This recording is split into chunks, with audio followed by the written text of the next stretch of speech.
Okay, this is a sedge.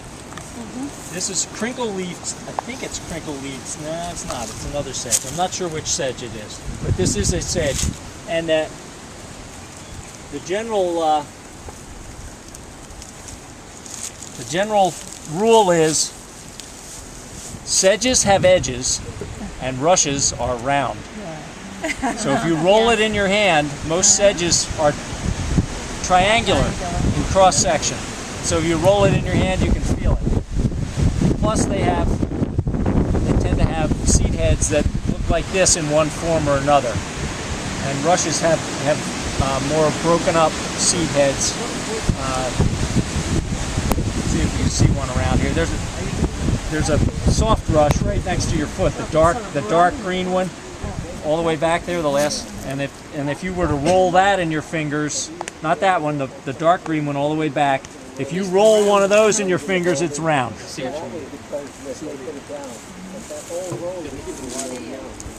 Now, last week when I was here, we saw lots of, I'll use the generic term, frogs. I don't know what kind of frogs they were, but there were plenty of frogs in here. I'm sure they will have jumped off by the time we get in there. They'll be jumping up, did you say? They'll be. I know what sedge this is. This is like tussock sedge. Oh. See, I was talking Tussock frogs sedge. before, and you were making fun of me. Yeah, tussock sedge. And this is a blueberry. This is high bush blueberry, which often grows in wetlands. And as the name implies, it's the tallest of the blueberries that's around here. Now, all these plants that are coming up in the water here are probably going to end up being a foot to 18 inches out of the water. And virtually all of them are the same. They are American Burr Reed, B-U-R-R-E-E-D. And they're in the genus Sparganium, and there are two of them that occur in this area, American Burr Reed and giant Burr Reed, which is even taller and has a thicker leaf. And the Burr Reeds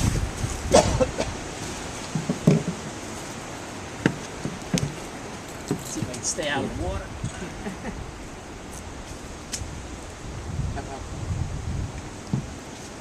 Once they reach maturity, this leaf will be much longer, and it'll look sort of like a cattail. But the difference is, cattails are smooth, pale green and smooth on both sides, and if you pass this leaf back, the Burr Reed has like a bend in it. It has a ridge on the back side of the leaf.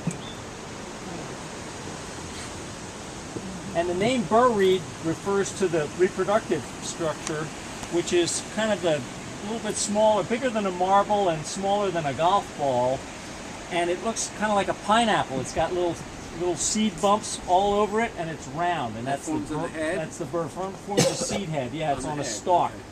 So if you come back in here in July or August, you'll see the seed heads have formed on the Burr Reed. This is a swamp white oak in front of me. You can see the leaves have a scalloped edge. For those who took the walk when we came over the mountain, we saw chestnut oak, which has a similarly scalloped edge, but that's a very dry site. You wouldn't see chestnut oak growing in the water, although there is a swamp chestnut oak, which is somewhat similar, but in fact,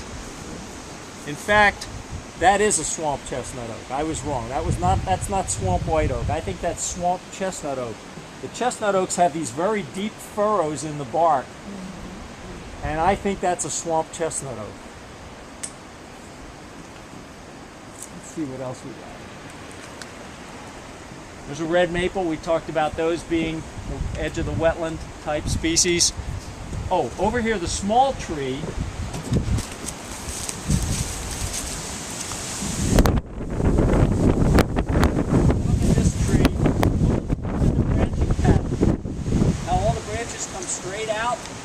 Bark. That's called excurrent branching, E-X-C-U-R-R-E-N-T, and that's very characteristic of this tree, which is black gum. And black gum is just like red maple. It occurs real dry up on the mountaintop, and in the water or at the water's edge. And this tree, if you get out here in late September, early October, this is one of the first trees to turn in the fall, and it turns brilliant red. Deep fire engine red. It's gorgeous. This red maple, was it red earlier in the year? The red for red maple refers to the twigs, the youngest twigs, which are red. It refers to the seed heads, just when the flowers are, not the seed heads, but the flower heads. When the flower heads are first opening, there's a reddish cast. If you looked in early April, before any of the other trees opened up, and you looked at the edge of a wetland, you'd see this reddish, cloudy mist around the edge of the wetland. That's all the red maples getting ready to bud open. Next spring. Cattails getting established in there, huh? Not good. Yeah, not good. Yeah, this area before this was built, they built a was it a water connection up over the hill? It's a sewage line. A sewage line. Okay, they have a forced main sewage line, meaning they're pumping the sewage up the hill over the hill. They built that through that crossing, which is at the bottom end here, and when they did that, they excavated a little berm to bury the pipe, and left the material piled up there, and that created a dam. This all used to be like up there, with the canopy pretty closed, and then this got flooded to a foot or more in depth, and trees started dying. And the canopy has opened up, and now cattails are invading. And cattails are native, but they're invasive. They tend to take over. So my recollection was before Cedar Crest was built, was this never had standing water in it, and if it did, it was for very brief periods of time, not for long periods of time like it is now. And this plant community has changed significantly since this was built. It actually had standing water in it after some good rain. Yeah, but it would drain out. They would dry out. Right. As the summer came along and you get star dry, it would dry out. It wasn't water year round. This is always wet now. Yeah. But it was swampy, but not wet. Mm-hmm. Okay, now I misidentified that as swamp white oak, but it was actually swamp chestnut oak. This is swamp white oak on this side. Notice the whiter, less furrowed bark. It's kind of gray, light gray. Like that. And when you go all the way up on it, you can see the plates. White oak, the upland white oak, has similar bark to this one. Don't try to go backwards. No, not the patches, but the overall grayish cast Take a roll to in the drink. the bark. It's a lot, to my eye, lighter than this one, and certainly the bark is not as furrowed and deep with the distinct ridges that this one has on it. This one over here is swamp white oak. It's furrowed down below. Now, this used to be wet, but it wasn't underwater already. Yeah. This one just furrowed all the way up. Exactly. It would be muddy and They're both on little hummocks. They're both actually up out of the water a little bit. So I think they'll probably be okay. There's some white berries. Although this one's really stressed out. The white oak is really stressed out. This is high bush blueberry. Yeah, there'll be blueberries on there. Yes. Mm-hmm. And here's another black gum right here. What's the historic gum part? Why do they call it gum? Don't know. I don't know what the derivation of that. Yeah, well, that's the natural thing. Now these leaves are pondweed, which is a genus of pondweed. Not sure which one that is. Could be floating-leaved pondweed. These beautiful tussock sedges. Wow.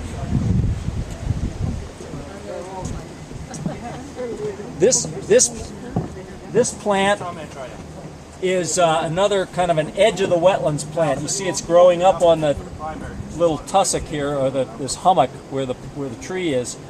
This is summer sweet clethra alnifolia. You see this in the nursery trade sometimes. These are last year's flower spikes. they have a beautiful set of white spikes of flowers on them in July. And this is a really good edge of the wetland indicator. You can see that's all summer sweet over there along the edge that's growing. Oh, that's marsh marigold. No, that's not marsh marigold. No, you're right. It's a buttercup. It is. It's a wetland buttercup. Yep. Marsh marigold has a round leaf, a nice dark green round leaf, and a bigger, fuller flower. There's a different. This is a different sedge. That's crinkle-leaved sedge, and if you look at the leaf, you can see it's got little folds in it.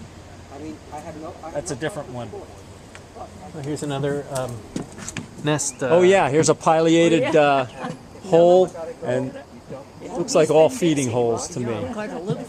There's a recent Cool. one up there. Yeah. Yeah. You could have benefits for it, whatever else. But Yeah, a lot of these trees look really stressed.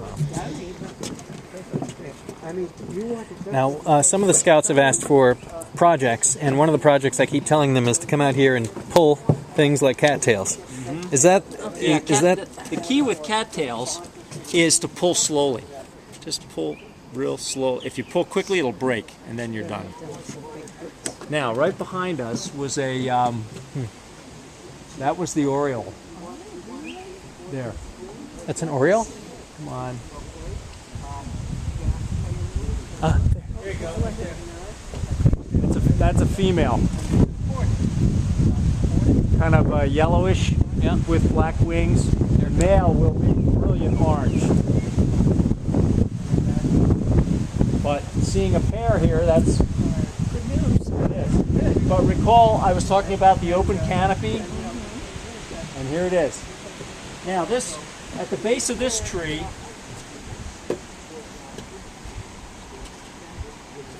yeah, that's a wood frog. At the base of this tree is an obligate wetland plant, sphagnum moss. Sphagnum moss. Nice. Nice. Yeah. That was used for dressing. This is sphagnum moss. Really? Yeah, I think, way back. Growing Sphagnum here on the moss. base of the tree. That's a They were obligate still wetland. collecting it in World War II. This is a great spot. I'm just Isn't a it? little concerned that it's Opening up too much. too wet. Yeah. But it sure is when you don't have enough. a neat place to I'm sorry, that's ludicrous. Take a walk. I mean, Take if a you walk had all in, that, and then you could do the extra, and you had plenty of money, good times, this thing, you can keep tax low, and you got a lot of people that are employed that they can pay the tax. Then you can do it. But Oh, there's things are a bad. that's an American chestnut. Which one? The small one with the real long leaves with the teeth. Oh, right, I see. Yeah. Serrated edges. That disappeared from eastern forests back in the 1930s because of chestnut blight, which came over from Europe. And Is there any you only- success in well, with the native one right now, usually that's about as big as they get. When they get more than 20 feet tall, the blight hits them and they die back. But they've been working on a hybrid. blight-resistant hybrid, and they're now up to the F16 generation. So they've got one that's 15/16 American chestnut, 1/16 Chinese chestnut, which is blight-resistant, and that one's ready for commercial use now. That's So, exciting. Yeah, pretty cool.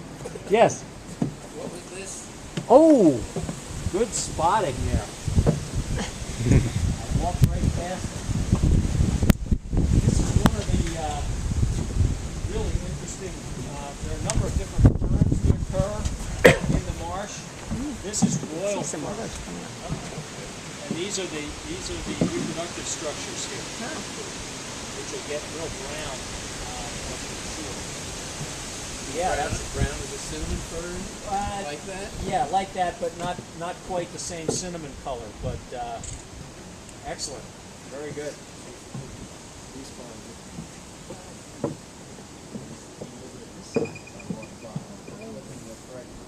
You're taking in the full view. Good for you.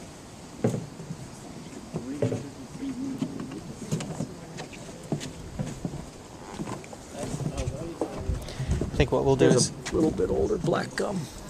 oh yeah, we'll just go to the end of the boardwalk here, and then the folks who are going to go back. Like this Yeah, no, that sounds good. before they maybe not much more than this. Sedge Island over there. It's a natural place. It's probably too far off, but down here next to the Sedgeman. Well, there's yellow, I but there's got you. purple I around got you. there. Will any trees be able to survive in water, Jeff? Yeah, but unfortunately they're not up here. Cypress? I mean, no northern trees. Yes. Stays like this, these will all be dead. They're violets. Now I see it. They look, Takes a few years, but they'll slowly. yeah, I think they're violets. I see leaves at the bottom. Do that up by the Monksville Reservoir. Yeah, but there are lots of kinds of violets, so and given where these are, they're probably wetland specific violets. These grasses are Oh yeah, these are tussock sedges. Most of these are tussock sedges. Actually, I saw it one time. Yeah. The sedges do better with the water height. They are adapted to fluctuating water levels. They kind of create an island. They are. But they can. When the water's up, they're okay, and then when it goes down, they're okay. Few things are adapted to the changes in water depth as well as they are. Is that more fern? Look across the top of that sedge to the edge of the woods. Yes, in fact, that is cinnamon fern, and if you want to borrow some binoculars, you can see the color of the reproductive structure that's starting to pop up out of that thing, Yeah. They're really big. and it's beautiful cinnamon brown in the sunlight over there. Yeah, it's a very cool area. Very cool. Yeah. Okay, I think what we're going to do is we're going to head back in this direction, and the folks that are going to go back can go back, and then the rest of us are going to hike back to the parking lot. That's the end of the The boardwalk. end of the boardwalk is about 20 feet that way. We're going to go in this way and pick up the yellow goose. The people who are hiking will, so you can stay here, but yeah, but the people who are not, we're going to go back. And Jeff and I want to take a look at the dam before we hike back. So we're all going to head back there for a We second. can head back on our own. You could. I just want to go to the end of the You don't need boardwalk. to go on here. Sure. Where the yellow flowers, where the buttercup is. Yeah, that's sensitive pond. And there isn't is there a path Yes, the beyond path it? goes all the way back to the parking lot, which is a mile Where you away. left your cars. Yes. At the end of Mountain Avenue, That's right? So this trail goes up right on through? Yes, right on through. On this one, yeah. Oh, this is a beautiful one. Yeah. This is the way we were going to hike back to Hike the. back, And that's which That's orange. orange. Oh. Well, the Where's the I dam thought there? does the orange not go? Here's a map. Yeah. There's a red trail too. We're right here where the red meets the orange, An orange, yeah. and the orange comes all the way back around to the parking lot, which is here. I was thinking on this part of the orange trail, I've done that. Yes. This is a That's a water pipeline. this is a water pipeline. It's not really part of the orange trail, but I think It's marked. It's marked with the orange marker. is it? Oh, okay. Yeah, and I've done this yellow one. What happened at one time, it was marked all the way around here. When they cleared this area here for the pipeline, Oh, they knocked out. they part knocked of the trail. trees, they knocked all the markings out, and they never replaced them. So they have to be replaced.